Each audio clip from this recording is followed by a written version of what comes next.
xavfsiz va sog'lom yurt tezkor profilaktik tadbirlari doirasidagi nazorat ishlari davom etmoqda.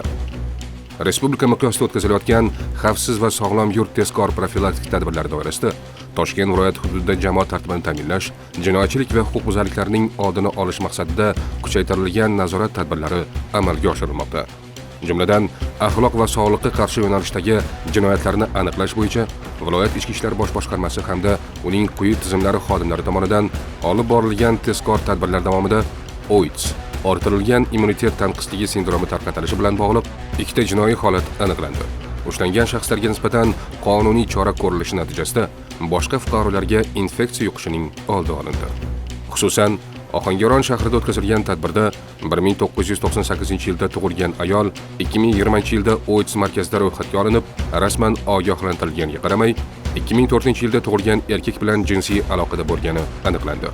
Unga nisbatan Jinoyat kodeksining 113-moddasi asosida jinoyat ishi qo'zg'atildi. Shuningdek, tadbirlar davomida qo'shmachilik qilish yoki fohishaxona saqlash bilan bog'liq 6 ta jinoiy holat fosh etildi va barchasi bo'yicha qonun ustuvorligi ta'minlandi. Bundan tashqari, uyushgan jinoyatchilikka qarshi kurashish yo'nalishida noqonuniy qurol saqlash bilan bog'liq 3 ta jinoiy holat aniqlandi. Tadbirlar davomida 1 ta jangovar, 7 ta pnevmatik qurol, 4 ta ov miltig'i hamda 51 ta dona o'q-dori daliliy ashyo sifatida olindi.